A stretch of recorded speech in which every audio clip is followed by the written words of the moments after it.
Once again एक बार फिर से स्वागत करता हूं पैरामेडिकल के number 1 channel study with Ritesh में। तो कैसे हैं स्टूडेंट आप लोग? आई होप आप सभी लोग अच्छे होंगे, पढ़ाई भी अच्छी चल रही होगी। और दोस्तों आज की क्लास बहुत ही ज़्यादा इंटरेस्टिंग होने वाली है, क्योंकि आज की क्लास में हम लोग साइंस के लगभग 50 से भी अधिक क्वेश्चंस करेंगे। तो आज के इस क्लास को जरूर कीजिएगा ताकि आप लोग को पता चल सके कि एग्जैक्ट आप लोग का एग्जाम का लेवल क्या होता है, किस तरह के प्रश्न आपके एग्जाम में पूछे जाते हैं, है ना। तो बच्चों देखिए, बहुत ही कंपटीशन टफ हो चुका है, आप सभी बच्चे जानते हैं। अब पहले वाली बात नहीं रही कि बेसिक क्वेश्चन कर लेंगे तो काम हो जाएगा एग्जाम में, जी बिल्कुल नहीं।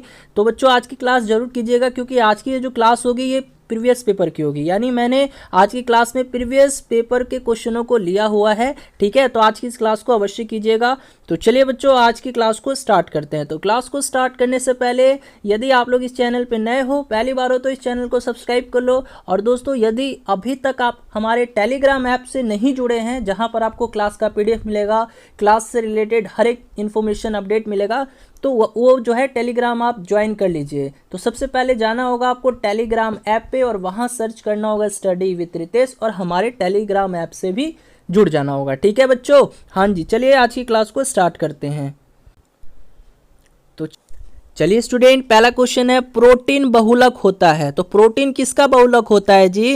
ग्लूकोज का, टेरिपथेलिक अम्ल का, एमिनो अम्ल का, या ग्लाइकोल का? बिल्कुल फास्ट आंसर कीजिएगा, हर एक स्टूडेंट जवाब देंगे, है ना। चलिए बिल्कुल फास्ट आंसर दीजिए, जल्दी से वीडियो को शेयर कर दीजिए ताकि और भी स्टूडेंट आ जाए और आज की ये क्लास एकदम इंटरेस्टिंग हो जाए, है ना। तो बच्चों बताइए, प्रोटीन जो है किसका बहुलक होता है? वेरी गुड स्टूडेंट, यदि आप लोग जवाब दे रहे हैं ऑप्शन नंबर सी। जी हाँ दोस्तों, ऑप्शन नंबर सी यदि आप लोग जवाब दे रहे हैं देन आप लोग का आंसर सही है। तो प्रोटीन जो है ये एमिनो अम्ल का बहुलक होता है। और ये प्रोटीन होता क्या है बच्चों? तो प्रोटीन जो है ना उच्च अणुभार के जटिल प्राकृतिक बहुलक होते हैं, है ना। और प्रोटीन में होता क्या है कि ये जो अमीनो अम्ल है ना, प्रोटीन में ये जो अमीनो अम्ल है ये पेप्टाइड बंधों द्वारा जुड़े होते हैं, यानी पेप्टाइड बॉन्ड्स द्वारा जुड़े होते हैं। तो इतना ही आपको याद रखना है कि प्रोटीन जो है किसका बहुलक होता है? एमिनो अम्ल का बहुलक होता है, ठीक है। हाँ जी, देखिए क्वेश्चन पूछा था PMD में, प्रोटीन की कमी से कौन कौन से रोग होते हैं बच्चों? प्रोटीन की कमी से कौन कौन सा रोग होता है? तो बच्चों एक होता है मरासमस, मरासमस, एक होता है क्वासियोरकर, ठीक है। तो ये दो ऐसे रोग हैं जो प्रोटीन की कमी के कारण होते हैं, मरासमस और एक क्वासियोरकर, ठीक है। तो ये याद रखना। चलिए अगले क्वेश्चन की तरफ चलते हैं स्टूडेंट। चलिए स्टूडेंट, अगला प्रश्न आ जाता है बच्चों, आयोडीन। जी हाँ दोस्तों, आयोडीन कौन से हार्मोन में पाया जाता है? आयोडीन जो है ये कौन से हार्मोन में पाया जाता है? इंसुलिन में, प्रोजेस्टेरॉन में, थायरॉक्सिन में, या इनमें से कोई नहीं? बिल्कुल आंसर दीजिए, हर एक स्टूडेंट जवाब देंगे। आयोडीन जो है ये कौन से हार्मोन में पाया जाता है बच्चों? तो वेरी गुड, यदि आप लोग आंसर दे रहे हैं ऑप्शन नंबर सी। जी हाँ दोस्तों, ऑप्शन नंबर सी जो है इस क्वेश्चन का राइट आंसर हो जाएगा। तो आयोडीन जो है, आयोडीन ये हाँ थायरॉक्सिन हार्मोन में पाया जाता है। तो आप लोग इस तरह याद कर सकते हैं, आयोडीन थायरॉक्सिन के रूप में थायराइड ग्लैंड में पाया जाता है, ठीक है। बात करेंगे आयोडीन की कमी से कौन सा रोग होता है बच्चों? मैं बहुत पहले भी बता चुका हूं कौन सा रोग होता है। ये होता है ग्वाइटर, है ना। ग्वाइटर इंग्लिश में कहते हैं, हिंदी में इसका नाम क्या है बच्चों? घेंघा रोग, घेंघा रोग, ठीक है। हाँ जी, चलिए बढ़ते हैं अगले प्रश्न की तरफ।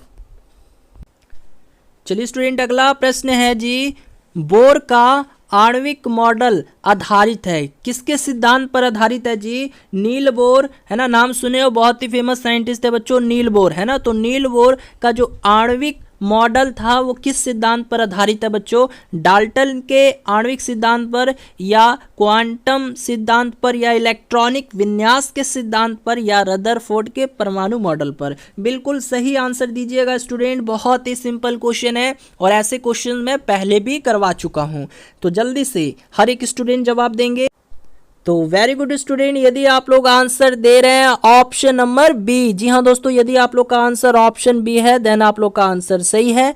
तो बच्चों नील बोर का जो आणविक मॉडल सिद्धांत है वो किस पर आधारित है? तो वो बच्चों आधारित है प्लैंक क्वांटम सिद्धांत पर, ठीक है। तो आपको याद रखना है देखिए नील बोर कौन थे, वैज्ञानिक थे बच्चों। तो वैज्ञानिक नील बोर ने जो है रदरफोर्ड द्वारा प्रस्तुतीय नाभिकीय मॉडलों की कमी को दूर करने के लिए जो है एक नया मॉडल प्रस्तुत किया था, जो कि प्लांक के क्वांटम सिद्धांत पर आधारित था। तो आपको याद रखना है नील बोर का जो आणविक मॉडल है वो किस सिद्धांत पर आधारित है, तो प्लांक के क्वांटम सिद्धांत पर यह आधारित था। ठीक है, चलिए बच्चों बढ़ते हैं अगले क्वेश्चन की तरफ। चलिए स्टूडेंट, अगला प्रश्न आ जाता है, समस्थानिकों में क्या भिन्न होता है? प्रोटॉन की संख्या, संयोजकता, रासायनिक सक्रियता या न्यूट्रॉन की संख्या? बिल्कुल फास्ट आंसर कीजिएगा स्टूडेंट। हाँ जी, समस्थानिकों में क्या डिफरेंट है, यानी आइसोटॉप्स। इसको इंग्लिश में क्या कहते हैं बच्चों? आइसोटॉप्स कहते हैं। ठीक है, आइसोटॉप्स। अच्छा ये बच्चों मुझे ये बताइए आइसोटॉप्स का डेफिनेशन क्या होता है, पहले ये जानिएगा तभी जाके क्वेश्चन का हल कर पाइएगा। तो बच्चों आइसोटॉप्स क्या होता है? एक ही तत्व के वह परमाणु जिनकी परमाणु संख्या क्या होती है, समस्थानिकों में परमाणु संख्या यानी एटॉमिक नंबर क्या होता है? सेम होता है। लेकिन अगर मैं यही पूछूं एटॉमिक मास यानी परमाणु द्रव्यमान, वो क्या होता है? तो वो डिफरेंट होता है, भिन्न भिन्न होता है। इसी प्रकार है ना डेफिनेशन। डेफिनेशन क्या है कि भैया वह परमाणु जिनका परमाणु संख्या तो समान है, लेकिन परमाणु द्रव्यमान क्या है? डिफरेंट है, अलग अलग है, भिन्न भिन्न है। लेकिन यहाँ पे कहीं तो आपको नहीं दिया हुआ है परमाणु द्रव्यमान, दिया हुआ है, जबकि ये पूछा है कि समस्थानिकों में क्या भिन्न है, डिफरेंट है। तो आप लोग जानते हो कि इसमें क्या भिन्न होता है? एटॉमिक मास यानी क्या? परमाणु द्रव्यमान क्या होता है? डिफरेंट होता है। लेकिन यहाँ पे दिया हुआ नहीं है। लेकिन एक और डेफिनेशन होता है बच्चों, वो डेफिनेशन क्या होता है? एक डेफिनेशन ये भी होता है कि किसी तत्व के समस्थानिकों में, किसी भी तत्व के समस्थानिकों में जो नंबर ऑफ प्रोटॉन होता है, नंबर ऑफ प्रोटॉन्स जो होता है बच्चों ये सेम होता है ना, परंतु जो नंबर ऑफ न्यूट्रॉन्स होता है उनकी संख्या भिन्न होती है। नंबर ऑफ न्यूट्रॉन क्या होता है? वो डिफरेंट होता है। ये भी जो है सही डेफिनेशन है आइसोटॉप्स का। क्या? फिर से मैं बता देता हूँ। यहाँ पे डेफिनेशन है कि किसी भी तत्व के समस्थानिकों में प्रोटॉन की संख्या, देखो प्रोटॉन की संख्या तो समान है, लेकिन परंतु न्यूट्रॉन की संख्या जो है वो क्या है? डिफरेंट है, भिन्न भिन्न है। तो यहाँ पे क्या होगा? समस्थानिकों में क्या भिन्न है? तो यहाँ न्यूट्रॉनों की संख्या भिन्न है। तो यानी ऑप्शन नंबर डी जो है आपके इस क्वेश्चन का करेक्ट आंसर हो जाएगा। जल्दी से बता दीजिए, समझ में आ रहा है आपको? बिल्कुल फास्ट समझ में आ रहा है ना स्टूडेंट? हाँ जी, देखिए दो डेफिनेशन होता है, दो डेफिनेशन होता है, आपको याद रखना है। चलिए बढ़ते हैं अगले क्वेश्चन की तरफ। चलिए स्टूडेंट, अगला प्रश्न है, निम्न में से कौन सा रसायन ठंडा करने के लिए प्रयोग होता है? कौन सा केमिकल ठंडा करने के लिए प्रयोग में लाया जाता है? CCl2F2 या CH3COCH3 या CCl4 या CF4? जल्दी से जवाब दीजिएगा स्टूडेंट। बहुत ही प्यारा सा क्वेश्चन है और ये क्वेश्चन आपके पैरामेडिकल में पूछा गया है, 2 से 3 बार आ चुका है PMD में, जिसका अब नाम बदलकर PMM कर दिया गया है। तो बच्चों कौन सा केमिकल यहाँ है ना प्रशीतक के रूप में उसका प्रयोग किया जाता है, यानी एयर कंडीशनर के लिए उसका यूज किया जाता है? किस रसायन का? तो वेरी गुड स्टूडेंट, यदि आप लोग जवाब दे रहे हैं ऑप्शन नंबर ए। जी हाँ दोस्तों, ऑप्शन नंबर ए यदि आप लोग आंसर दे रहे हैं देन आप लोगों का आंसर सही है। तो बच्चों ये CCl2F2 ये क्या है? ये है बच्चों आपका फ्रियोन। नाम सुने होंगे आप लोग, फ्रियोन। ठीक है, तो फ्रियोन, हाँ जी, फ्रियोन का प्रयोग जो है प्रशीतक और एयर कंडीशनर के लिए किया जाता है, यानी ठंडा करने के लिए किया जाता है। इसी फ्रियोन का प्रयोग जो है प्रशीतक यानी एयर कंडीशनर के लिए इसका प्रयोग हम लोग करते हैं। तो ऑप्शन नंबर ए जो है आपके इस क्वेश्चन का करेक्ट आंसर हो जाएगा। चलिए बढ़ते हैं अगले प्रश्न की तरफ। अगला प्रश्न है, फॉर्मिक अम्ल और एसिटिक अम्ल में अंतर करेंगे। लिटमस पेपर से, कास्टिक सोडा से या पोटेशियम हाइड्रोक्साइड से या अमोनियाकृत सिल्वर नाइट्रेट से? जल्दी से जवाब दीजिएगा। हाँ जी, जल्दी से। हाँ, तो वेरी गुड स्टूडेंट, यदि आप लोग आंसर दे रहे हैं ऑप्शन नंबर डी। जी हाँ दोस्तों, ऑप्शन नंबर डी जो है इस क्वेश्चन का राइट आंसर हो जाएगा। तो आपको याद रखना है अमोनियाकृत सिल्वर नाइट्रेट से हम लोग फॉर्मिक अम्ल और एसिटिक अम्ल में अंतर कर सकते हैं। अच्छा, यहाँ से क्वेश्चन मैं पूछता हूँ, कास्टिक सोडा जो है इसको हम लोग एक और नाम से जानते हैं, तो इसको किस नाम से जानते हैं? बिल्कुल फास्ट बताइएगा। कास्टिक सोडा को और किस नामों से जाना जाता है प्यारे बच्चों? बिल्कुल फास्ट आंसर कीजिए। तो जल्दी से बताइए, कास्टिक सोडा को और किस नाम से जाना जाता है बच्चों, इसको जाना जाता है सोडियम हाइड्रोक्साइड यानी NaOH जिसको कहते हैं, ठीक है। सोडियम हाइड्रोक्साइड के नाम से भी जो है इसको जाना जाता है। बच्चों बात करेंगे, कभी कभी प्रश्न में पूछ लिया जाता है कि भैया जो चींटी होती है, लाल चींटी, उसमें कौन सा एसिड पाया जाता है, चींटियों में कौन सा एसिड पाया जाता है, चींटियों में बता दीजिए। हाँ जी, तो चींटियों में कौन सा अम्ल पाया जाता है? हाँ जी, बिल्कुल सही जवाब दीजिए जल्दी से, फास्ट, वेरी गुड। तो बच्चों लाल चींटियों में कौन सा अम्ल पाया जाता है? तो ये पाया जाता है फॉर्मिक अम्ल, याद रखना है, फॉर्मिक अम्ल पाया जाता है। बात करेंगे एसिटिक अम्ल की, तो ये किस में पाया जाता है? सिरका में। सिरका देखे हैं, चाउमीन वगैरह खाते हैं हम लोग, उसमें जो ब्लैक ब्लैक होता है वो क्या होता है? सिरका होता है, विनेगर होता है, ठीक है। तो इसमें सिरका में जो है कौन सा अम्ल पाया जाता है? तो ये पाया जाता है बच्चों एसिटिक अम्ल पाया जाता है, ठीक है। चलिए बढ़ते हैं अगले प्रश्न की तरफ।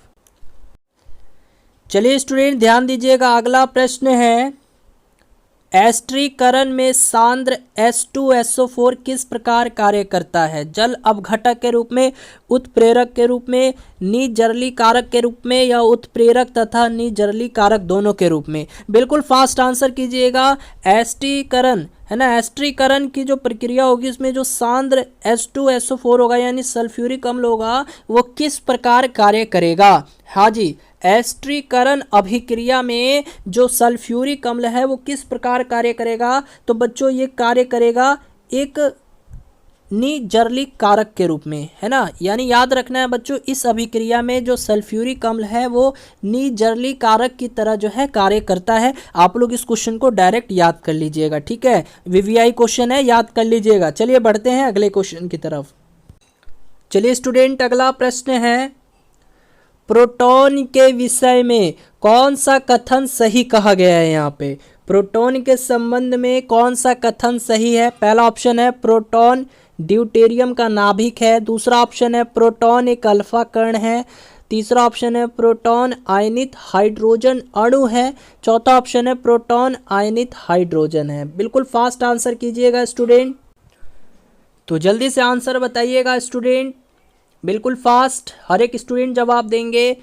प्रोटॉन के विषय में कौन सा कथन सही है? जी हाँ दोस्तों, ऑप्शन नंबर डी यदि आप लोग आंसर दे रहे हैं देन आप लोग का आंसर सही है। तो प्रोटॉन के विषय में ये जो 3 कथन देख रहे होंगे तीनों गलत है, ये वाला कथन सही है, यानी प्रोटॉन जो है आयनित हाइड्रोजन है। कैसे? तो बच्चों आपको याद रखना है, जो हाइड्रोजन परमाणु होता है ना, हाइड्रोजन परमाणु में अगर इलेक्ट्रॉन निकल जाए तो वो क्या हो जाता है? वो आयनित हो जाता है, और वही वास्तव में प्रोटॉन होता है। तो आयनित हाइड्रोजन को ही हम लोग क्या कहते हैं? प्रोटॉन कहते हैं। तो प्रोटॉन जो है आयनित हाइड्रोजन है, ये कथन जो है बच्चों सही है। बात आई है प्रोटॉन, तो प्रोटॉन की खोज कौन किया है बच्चों? कौन किया था प्रोटॉन की खोज? तो जल्दी से बता दीजिए, प्रोटॉन की खोजकर्ता कौन है? तो बच्चों 2 लोगों का नाम आता है, गोल्डस्टीन और रदरफोर्ड। ये आ चुका है जीके वाले सेक्शन में, प्रोटॉन, इलेक्ट्रॉन और फिर न्यूट्रॉन, तो तीनों के बारे में आप लोग बता दीजिए। तो प्रोटॉन के खोजकर्ता कौन है? गोल्डस्टीन है, या कभी कभी ऑप्शन में गोल्डस्टीन ना रहे तो रदरफोर्ड अवश्य दिया होगा, तो इस पर भी टिक कर सकते हैं, ठीक है। अब बात करेंगे इलेक्ट्रॉन की बच्चों, तो इलेक्ट्रॉन के खोजकर्ता कौन थे बच्चों? तो इलेक्ट्रॉन के खोजकर्ता कौन थे? याद रखना है जे थॉमसन, ठीक है। हाँ जी, और अब बात करेंगे हम लोग न्यूट्रॉन की, तो न्यूट्रॉन के खोजकर्ता कौन थे बच्चों? न्यूट्रॉन के तो ये थे जेम्स चैडविक, ठीक है। हाँ जी, न्यूट्रॉन का यहाँ लिख लीजिए, न्यूट्रॉन का जेम्स चैडविक, ठीक है। बहुत ही शानदार क्लास होगी स्टूडेंट, अभी बहुत से क्वेश्चन हैं, आप लोग जो है क्लास को अंत तक जरूर देखिएगा, आपको बहुत कुछ सीखने को मिलेगा। पेपर का लेवल क्या होता है आपके पैरामेडिकल का वो भी आपको पता चल जाएगा आज, क्योंकि सब जो प्रीवियस पेपर के क्वेश्चन मैं करवा रहा हूँ सब इंपॉर्टेंट क्वेश्चन है, और काफ़ी क्वेश्चन रिपीटेड भी होते हैं, है ना। यदि आप लोग प्रीवियस पेपर कंप्लीट किए होंगे तो आप लोग को मालूम होगा बहुत से क्वेश्चन रिपीट होते हैं, ठीक है। हाँ जी, चलिए अगला प्रश्न आ जाता है स्टूडेंट, चुंबकीय क्वांटम संख्या बताती है, क्या बताती है? चुंबकीय क्वांटम संख्या क्या बताती है? कक्षकों का आकार, कक्षकों की आकृति, कक्षकों की दिशा, या नाभिकीय स्थायित्व? जल्दी से आंसर कीजिएगा, तो जल्दी से आंसर कीजिएगा स्टूडेंट, वेरी गुड, शाबाश। यदि आप लोगों ने आंसर दिया है ऑप्शन नंबर सी। जी हाँ दोस्तों, ऑप्शन नंबर सी जो है इस क्वेश्चन का राइट आंसर हो जाएगा, है ना। तो बच्चों आपको याद रखना है, चुंबकीय क्वांटम संख्या क्या दर्शाती है, तो ये कक्षकों की दिशा को दर्शाती है, कक्षकों की दिशा को बताती है। चलिए अगला प्रश्न है, न्यूट्रॉन का आविष्कारक कौन है। कौन है बच्चों, अभी मैंने बताया था, जे थॉमसन, जीटी सीबर्ग, ई रदरफोर्ड या जेम्स चैडविक। देखिए बच्चों जल्दी से बताइए, और कुछ क्वेश्चन मैं आप लोग को होमवर्क भी दूंगा, 1 से 2 क्वेश्चन होमवर्क भी रहेगा आप लोगों के लिए, ताकि आप लोग उस क्वेश्चन का आंसर बता के वीडियो के कमेंट सेक्शन में कर सकें, है ना। हाँ जी, तो वेरी गुड, यदि आप लोग आंसर दे रहे हैं ऑप्शन नंबर डी। देखिए क्वेश्चन अभी मैंने बताया था, न्यूट्रॉन की खोज किसने की थी बच्चों, जेम्स चैडविक जी ने की थी, ठीक है। चलिए स्टूडेंट अगला प्रश्न आ जाता है, क्रोमियम का निम्नतम अवस्था में इलेक्ट्रॉनिक विन्यास क्या है। बच्चों इलेक्ट्रॉनिक कॉन्फ़िगरेशन बताना है किसका, क्रोमियम का। तो बच्चों ये क्वेश्चन मैं आप लोग को एज ए होमवर्क देना चाहता हूँ, ठीक है। चलिए थोड़ा सा हिंट्स दे देता हूँ। क्रोमियम का जो एटॉमिक नंबर होता है वो क्या होता है, 24 होता है, ठीक है। तो आप लोग जो है इसका निम्नतम अवस्था में इलेक्ट्रॉनिक विन्यास क्या होगा, ये आप लोग मुझे बताइएगा, ठीक है। हाँ जी, चलिए क्वेश्चन होमवर्क में रहा आप लोग के लिए, बढ़ते हैं अगले क्वेश्चन की तरफ। चलिए स्टूडेंट अगला प्रश्न है, निम्नलिखित में से कौन सा कक्षक डबलाकार है, कौन सा ऑर्बिट जो है डबलाकार है। अब देखिए यहाँ पे 4 ऑप्शन दिया हुआ है, 4 ऑप्शन दिया हुआ है, एस, पी, डी या एफ। अब बच्चों आप लोगों ने पढ़ा होगा कक्षक आकृति, ऑर्बिट का शेप्स, ठीक है। तो वही बताना है कौन सा ऑर्बिट जो है डबलाकार होता है इन चारों में से। तो बच्चों यहाँ पे देखिए एस जो ऑर्बिट है वो किस शेप का होता है, स्फेरिकल होता है। एस किस शेप का होता है, स्फेरिकल होता है ना। और यहाँ से पी जो है ये किस शेप का होता है बच्चों, पी, तो बच्चों ये होता है आपका डबल शेप का होता है, पी डबल शेप का होता है, डबल शेप। और ये डी जो है किस शेप का होता है, ये डबल डम्बल होता है, जो कि डबलाकार के नाम से जाना जाता है, इसको डबलाकार कहते हैं, ठीक है। तो ये कैसा होता है, डी, ये होता है बच्चों डबल डम्बल, ठीक है, डबल डम्बल शेप जैसा होता है। और ये एफ क्या होता है बच्चों, ये होता है आपका अननोन, ठीक है। तो यहाँ पे अब मुझे बता दीजिए कौन सा कक्षक जो है डबलाकार है। तो ये डी ऑर्बिट जो है डबलाकार होता है, क्योंकि डी जो है ये डबल डम्बल होता है। तो ऑप्शन सी जो है इस क्वेश्चन का करेक्ट आंसर हो जाएगा। चलिए बढ़ते हैं अगले क्वेश्चन की तरफ। अगला क्वेश्चन है, सोडियम कार्बोनेट के विलयन का पीएच होता है। सोडियम कार्बोनेट बताइए, जिसको हम लोग धोवन सोडा भी कहते हैं, Na2CO3 भी कहते हैं इसको। तो इसका जो विलयन होता है उसके विलयन का पीएच मान कितना होता है, सोडियम कार्बोनेट यानी जिसको Na2CO3 कहा जाता है। और ये कैसा होता है, एकदम क्षारीय लवण होता है बच्चों, क्षार है। तो अब आप समझ सकते हैं कि इसका आंसर क्या होगा, 7 से अधिक या 7 से कम या 7 के बराबर या 0 के बराबर। जल्दी से आंसर कीजिएगा, सोडियम कार्बोनेट के विलयन का पीएच मान कितना होता है। तो वेरी गुड बच्चों, क्षार है ये, है ना, एल्काइल नेचर का है, तो इसका जो पीएच मान होगा वो 7 से अधिक ही होगा, ठीक है। 7 से कम जो होता है वो किस नेचर का होता है, 7 से कम अम्लीय नेचर का होता है, 7 से कम अम्लीय नेचर का होता है। 7 जो होता है वो उदासीन होता है, यानी न्यूट्रल होता है ना। पढ़े हैं कि नहीं पढ़े हैं, सब पढ़े होंगे। और जो 7 से अधिक होता है बच्चों उसको, वो किस नेचर का होता है, वो क्षारीय नेचर का होता है, क्षारीय लिख लीजिएगा यहाँ पे, क्षारीय, ठीक है, क्षारीय, ठीक है। तो आपको याद रखना है, ओके। हाँ जी, चलिए बढ़ते हैं अगले क्वेश्चन की तरफ। चलिए स्टूडेंट अगला क्वेश्चन आप लोगों की स्क्रीन पे, टिंडल प्रभाव प्रक्षेपित होता है विलयन में, विलायक में, कोलाइडी विलयन में या अवक्षेप में। बिल्कुल फास्ट आंसर दीजिएगा। और ये क्वेश्चन आपके पैरामेडिकल 2021 के एग्ज़ाम के लिए काफ़ी ज़्यादा महत्वपूर्ण होगा। टिंडल प्रभाव, हाँ जी, टिंडल प्रभाव जो है प्रक्षेपित होता है, कहाँ प्रक्षेपित होता है, किस में प्रक्षेपित होता है। तो वेरी गुड स्टूडेंट, यदि आप लोग जवाब दे रहे हैं ऑप्शन नंबर सी यानी कोलाइडी विलयन में, देन आप लोग का आंसर सही है। बच्चों ये टिंडल प्रभाव है क्या, टिंडल प्रभाव क्या है, आप लोगों ने पढ़ा होगा जब 10th में जब आप लोग होंगे। तो ये क्या होता है, तो जब प्रकाश किसी कोलाइडी माध्यम से होकर गुजरता है तो प्रकाश का प्रकीर्णन होता है और प्रकाश का मार्ग दिखाई देने लगता है। और प्रकाश की इसी घटना को क्या कहते हैं, टिंडल प्रभाव कहते हैं। तो टिंडल प्रभाव कहाँ प्रक्षेपित होता है, तो कोलाइडी विलयन में यह प्रक्षेपित होता है, आपको याद रखना है। चलिए बढ़ते हैं अगले क्वेश्चन की तरफ। चलिए स्टूडेंट अगला प्रश्न है, निम्नलिखित में से किसका विस्फोटक के रूप में उपयोग नहीं करते हैं? आप बताइए इन चारों में से किसका उपयोग हम लोग एक विस्फोटक के रूप में नहीं कर सकते हैं स्टूडेंट? पहला ऑप्शन है ट्राई नाइट्रोटोलुइन, दूसरा ऑप्शन है ट्राई नाइट्रोबेंजीन, तीसरा ऑप्शन है पिक्रिक अम्ल, चौथा ऑप्शन है नाइट्रोबेंजीन। तो जल्दी से बता दीजिए प्यारे बच्चों किसका उपयोग जो है हम लोग विस्फोटक के रूप में नहीं कर सकते हैं। तो वेरी गुड स्टूडेंट, यदि आप लोग आंसर दे रहे हैं ऑप्शन नंबर डी। जी हाँ दोस्तों, ऑप्शन नंबर डी यानी नाइट्रोबेंजीन का उपयोग विस्फोटक के रूप में नहीं किया जाता है। देखिए बात करेंगे ट्राई नाइट्रोटोलुइन के बारे में, तो इसका जो है ना इसको बोलते हैं हम लोग टीएनटी के नाम से बोलते हैं, टीएनटी, ठीक है। और देखिए ये जो है ऑप्शन बी यानी ट्राई नाइट्रोबेंजीन, तो इसको हम लोग क्या बोलते हैं? टीएनबी बोलते हैं, इसको टीएनबी बोलते हैं इसको, ठीक है, इसका शॉर्ट फॉर्म है। और इसी तरह पिक्रिक अम्ल की बात करें तो पिक्रिक अम्ल को हम लोग देखिए ट्राई नाइट्रोफेनॉल के भी नाम से जानते हैं, यानी ट्राई नाइट्रोफेनॉल यानी टीएनपी के नाम से भी जानते हैं। तो ये तीनों जो है ये विस्फोटक के रूप में उपयोग होते हैं, जबकि नाइट्रोबेंजीन इसका उपयोग जो है विस्फोटक के रूप में नहीं किया जा सकता है। तो ऑप्शन डी जो है आपके इस क्वेश्चन का करेक्ट आंसर हो जाएगा। तो बच्चों यदि क्लास अच्छी लग रही हो तो एक लाइक जरूर दे दीजिएगा। और अब हम लोग करेंगे बायोलॉजी के प्रश्न, ठीक है। तो क्या आप लोग रेडी हो? बायोलॉजी के क्वेश्चंस को स्टार्ट किया जाए। एक बार जल्दी से बोल दीजिए मैसेज में, और वीडियो को लाइक कर दीजिए और शेयर भी कर दीजिए। आज की क्लास में एकदम धूम मचा देना है ना, एकदम तबाही कर देना है, क्योंकि आज की क्लास जो है महा मैराथन क्लास चलेगी। बहुत से क्वेश्चन होंगे और ऐसे ऐसे क्वेश्चन भी पूछूंगा जो आपको बताने होंगे कमेंट बॉक्स में, ठीक है। कुछ क्वेश्चन होमवर्क के रूप में भी रहेगा, ठीक है। हाँ जी, क्लास अच्छी लग रही है बच्चों? चलिए बढ़ते हैं अगले क्वेश्चन की तरफ। चलिए स्टूडेंट, अगला प्रश्न है, दूध एक उदाहरण है, किसका उदाहरण है? पायस का, जेल का, शुद्ध विलयन का या प्रलंबन का? जल्दी से आंसर दीजिएगा। दूध यानी मिल्क जो है किसका एक एग्जाम्पल है? बिल्कुल फास्ट। हाँ जी, हर एक स्टूडेंट जवाब देंगे। दूध एक उदाहरण है, किस चीज़ का उदाहरण है?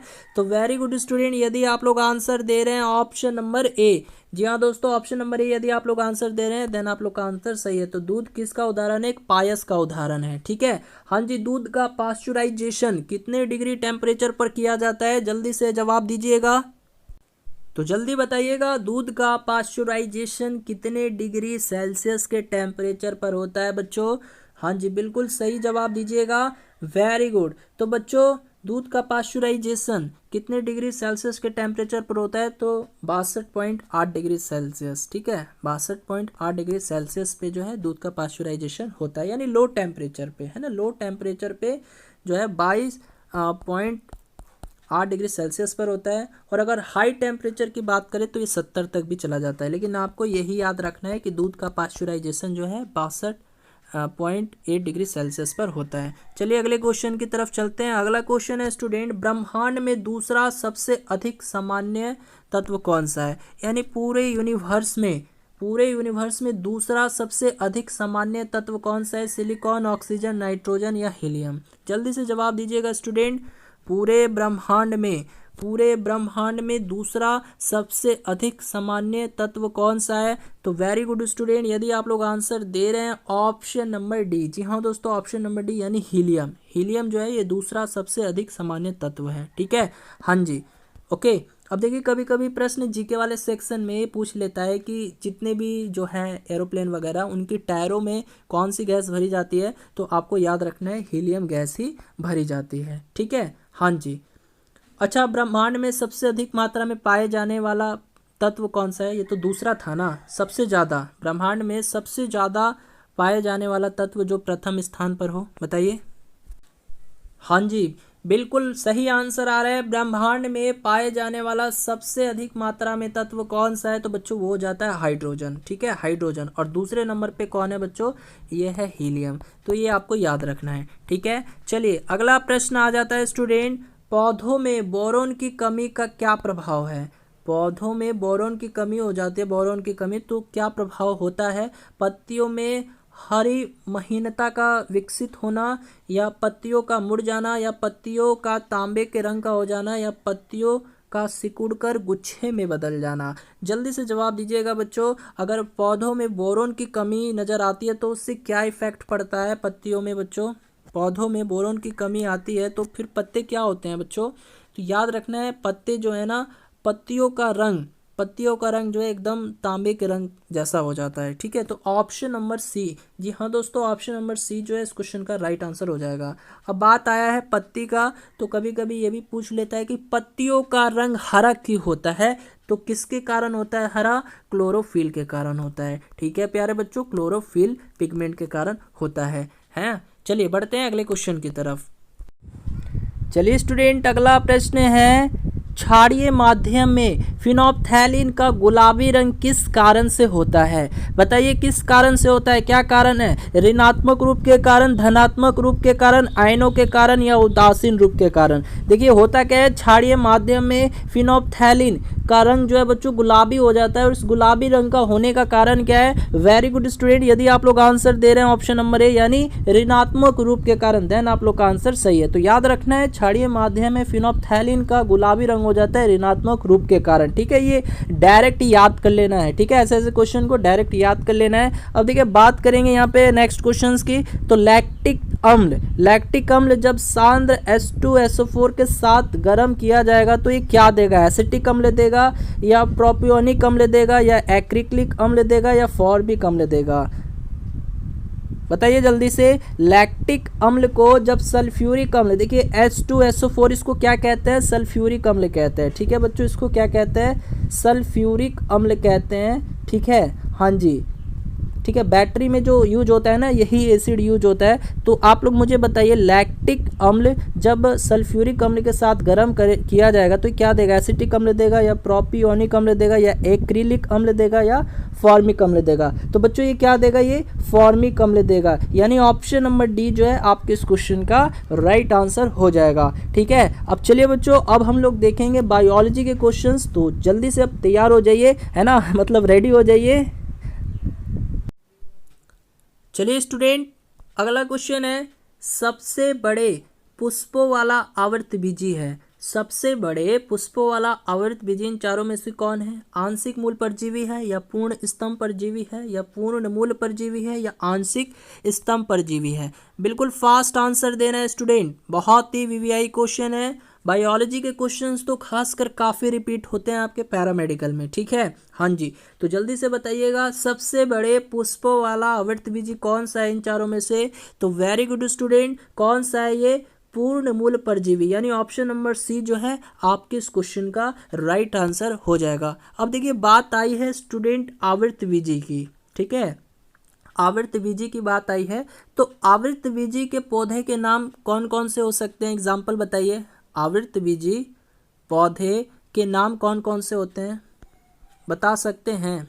आवृतबीजी पौधे के नाम कौन कौन से हैं, यानी the plant names of angiosperm. आवृतबीजी पौधे कौन कौन से हो सकते हैं, क्या क्या इनके एग्जाम्पल हो सकते हैं? स्टूडेंट पूछा जाता है, डायरेक्ट एग्जाम्पल पूछ लेता है। तो आपका देखिए सूर्यमुखी हो गया, ठीक है, इसको लिख लीजिएगा सूर्यमुखी, या फिर आप लोग बोल सकते हो सरसों, मटर, गेहूँ, ये सब जितने भी हैं, सरसों, मटर, गेहूँ, ये सब क्या है? ये सब एग्जाम्पल है ना, एंजियोस्पर्म के एग्जाम्पल है, यानी आवृतबीजी पौधे के एग्जाम्पल है। तो आवृतबीजी पौधे के एग्जाम्पल कौन कौन से हो जाएंगे? सूर्यमुखी, सरसों, उसके बाद मटर, गेहूँ, ये सब याद रखना है। ठीक है, हाँ जी। अब देखिए, अब बात करेंगे अनावृत बीज पौधे के एग्जाम्पल कौन कौन से हो जाएंगे, बताइए तो। अब अनावृत बीज पौधे के एग्जाम्पल, अनावृत बीजों पौधों के नाम कौन कौन से हो जाएंगे, यानी the plant names of gymnosperm. अनावृत बीजों पौधे के नाम कौन कौन से हो जाएंगे, बताइए। अनावृत बीजों पौधों के नाम, यानी the plant names of gymnosperm. तो बच्चों एक बहुत ही अच्छा एग्जाम्पल है और बहुत ही फेमस है ये चीज़, साइकस पूछ लेता है, साइकस किसका एक उदाहरण है ना। तो याद रखना है, ये अनावृत बीजों पौधों का एग्जाम्पल है। साइकस हो जाएगा, पाइनस हो जाएगा, ठीक है ना, हाँ, साइकस, पाइनस, फिर देवदार। तो ये सब जितने भी हैं लिख लीजिए, यहाँ पर अच्छे से लिख देता हूँ। साइकस हो जाएगा आपका, है ना, साइकस, उसके बाद पाइनस हो जाएगा, ठीक है, साइकस, पाइनस, और उसके बाद देवदार हो जाएगा। ठीक है, तो ये सब जितने भी हैं ना, ये सब जो है अनावृत बीज पौधे के एग्जाम्पल है, यानी the plant names of gymnosperm. ठीक है, the example of the plant of gymnosperm. ठीक है, चलिए बढ़ते हैं अगले क्वेश्चन की तरफ। चलिए स्टूडेंट, अगला प्रश्न है, प्रोकैरियोटिक जीवों में आनुवांशिक पदार्थ होते हैं, किस प्रकार होते हैं, जल्दी से बताइएगा। रैखिक डीएनए हिस्टोन रहित होते हैं या रैखिक डीएनए हिस्टोन सहित होते हैं? तो वेरी गुड स्टूडेंट, यदि आप लोग आंसर दे रहे हैं ऑप्शन नंबर डी। जी हाँ दोस्तों, यदि आपका आंसर ऑप्शन डी है देन आप लोग का आंसर सही है।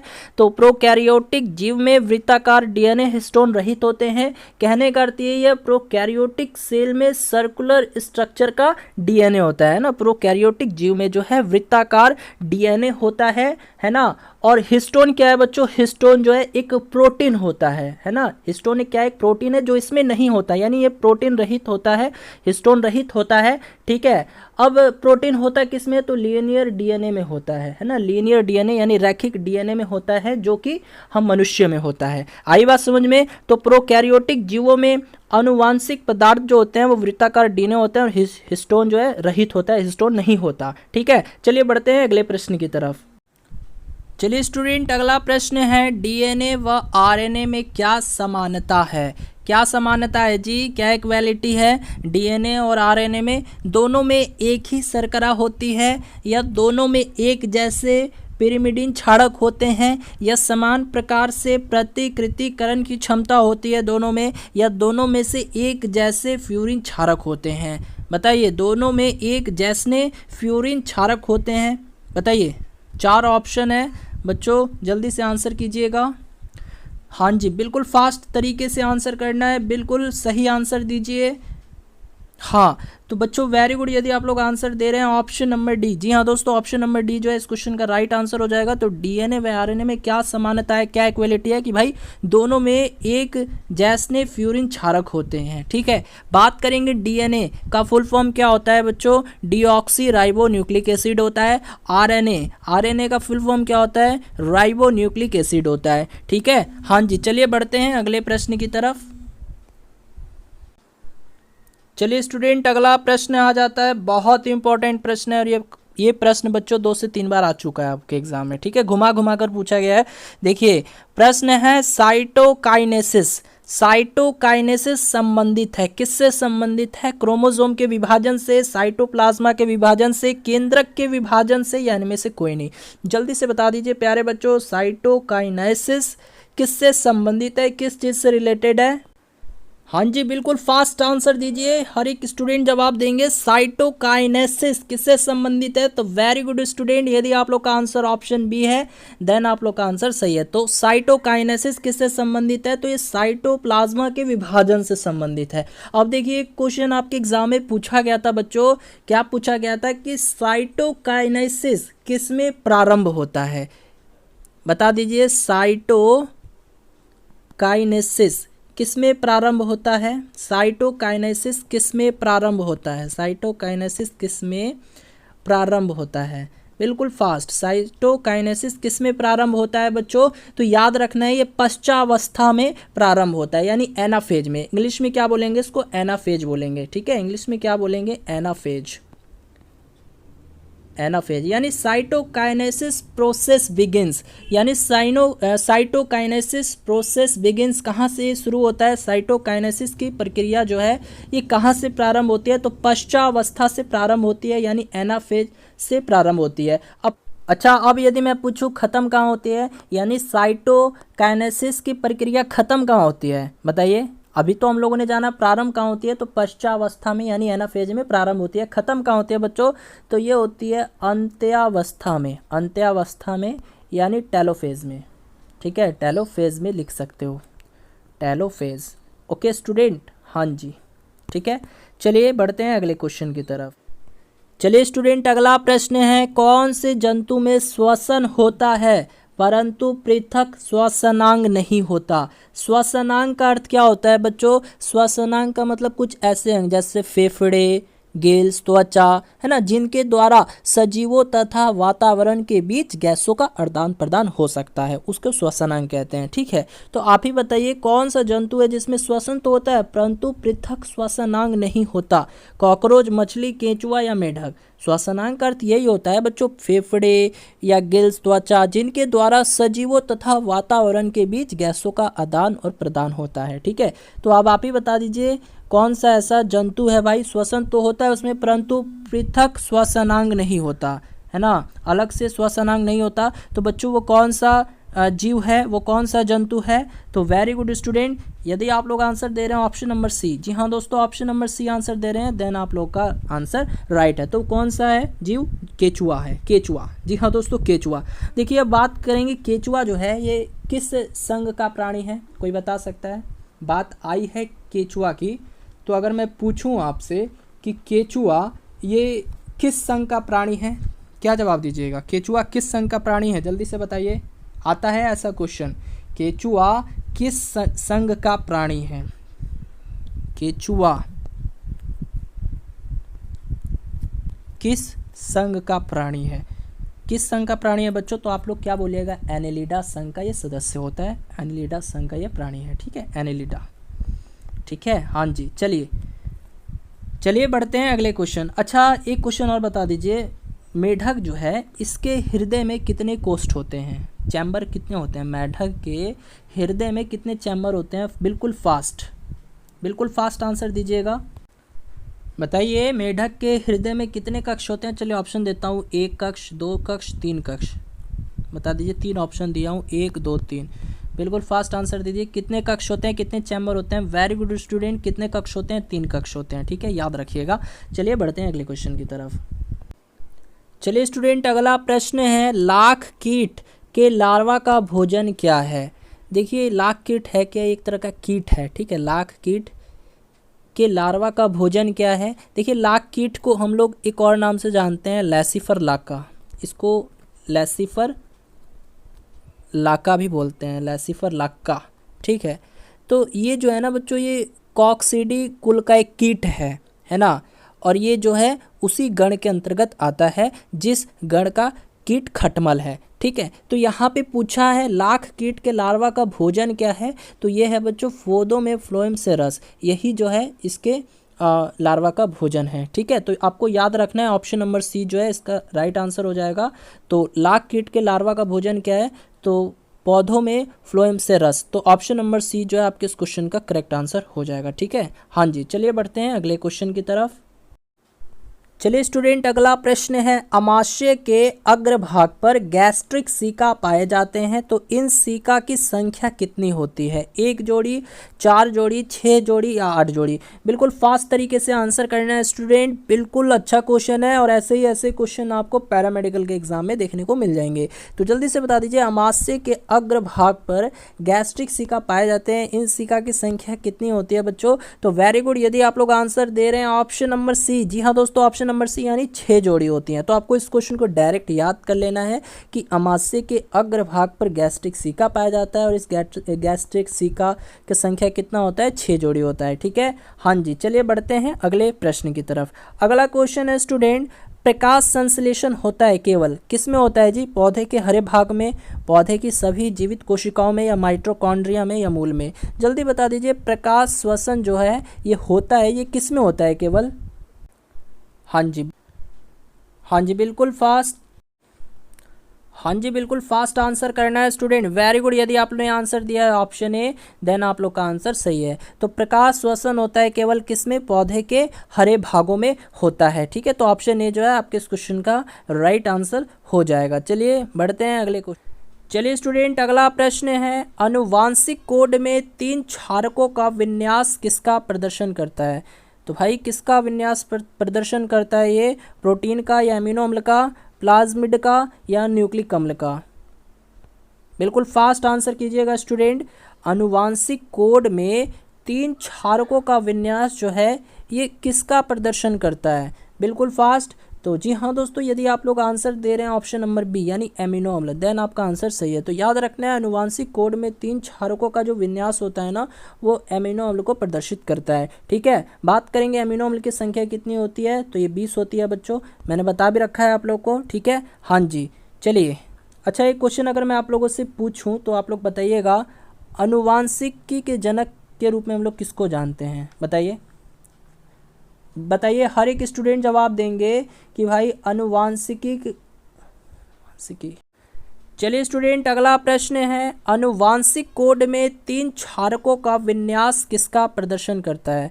तो भाई किसका विन्यास प्रदर्शन करता है ये? प्रोटीन का या अमीनो अम्ल का, प्लाज्मिड का या न्यूक्लिक अम्ल का? बिल्कुल फास्ट आंसर कीजिएगा स्टूडेंट। अनुवांशिक कोड में 3 क्षारकों का विन्यास जो है ये किसका प्रदर्शन करता है? बिल्कुल फास्ट। तो जी हाँ दोस्तों, यदि आप लोग आंसर दे रहे हैं ऑप्शन नंबर बी यानी एमिनो अम्ल, देन आपका आंसर सही है। तो याद रखना है, अनुवांशिक कोड में 3 क्षारकों का जो विन्यास होता है ना, वो एमिनो अम्ल को प्रदर्शित करता है। ठीक है, बात करेंगे एमिनो अम्ल की संख्या कितनी होती है, तो ये 20 होती है बच्चों, मैंने बता भी रखा है। अच्छा स्टूडेंट, यदि मैं आप लोगों से एक और क्वेश्चन पूछूं कि अनुवांशिकी के जनक के रूप में हम लोग किसको जानते हैं, बताइए तो। अनुवांशिकी के जनक के रूप में हम लोग किस व्यक्ति को जानते हैं बच्चों? बिल्कुल फास्ट आंसर कीजिएगा। अनुवांशिकी के जनक के रूप में हम लोग किसको जानते हैं? शाबाश, किसको जानते हैं? तो ये जानते हैं बच्चों, गेगर जॉन मंडेल जी को। गेगर जॉन मंडेल जी को जो है अनुवांशिकी के जनक के रूप में हम लोग जानते हैं। ठीक है स्टूडेंट, याद रखना है गेगर जॉन मंडेल। ठीक है, गेगर जॉन मंडेल। अब देखिए अगला क्वेश्चन ये आ जाता है बच्चों, कपास के रेशे हैं। कपास के रेशे क्या होते हैं? कपास के रेशे हैं क्या? वसा है, प्रोटीन है, स्टार्च है, सेल्यूलोज है? बिल्कुल फास्ट आंसर कीजिएगा। हर एक स्टूडेंट आंसर करेंगे इस प्यारे से क्वेश्चन का, और आज के इस क्लास का ही लास्ट क्वेश्चन रहेगा। ठीक है स्टूडेंट, तो जल्दी से बता दीजिए, हर एक क्वेश्चन का जवाब सही देते आ रहे हैं आप लोग, इस क्वेश्चन का भी जवाब सही दीजिए। हाँ जी, कपास के रेशे हैं, वेरी गुड। क्या होते हैं वो? सेल्यूलोज होते हैं। तो यदि आपने आंसर दिया है ऑप्शन डी, देन आप लोगों का आंसर सही है। तो ऑप्शन डी जो है इस क्वेश्चन का राइट आंसर हो जाएगा, यानी कपास के रेशे सेल्यूलोज से बने होते हैं। ठीक है, सेल्यूलोज एक तरह के होते हैं। अच्छा, एक क्वेश्चन अगर मैं आपसे ये पूछूं बच्चों, आप लोग बताइएगा कि कपास उत्पादक देश में विश्व का अग्रणी देश कौन से है? यानी विश्व में सबसे ज़्यादा कपास उत्पादन करने वाला देश कौन है? विश्व में कपास उत्पादन करने वाला सबसे ज़्यादा कौन सा देश है? इस क्वेश्चन का आंसर जो है आपको वीडियो के कमेंट सेक्शन में देना होगा। क्वेश्चन क्या है? विश्व में कपास उत्पादक प्रथम देश, विश्व में कपास उत्पादक प्रथम देश कौन सा है? इस क्वेश्चन का आंसर जो है आप लोग वीडियो के कमेंट सेक्शन में दीजिए। ठीक है, तो चलिए स्टूडेंट, आज की इस क्लास में इतना ही। यदि क्लास अच्छी लगी हो, इंटरेस्टिंग लगी हो, तो लाइक जरूर दे दीजिएगा। चैनल पे नए हो तो इस चैनल को भी सब्सक्राइब कर लीजिएगा।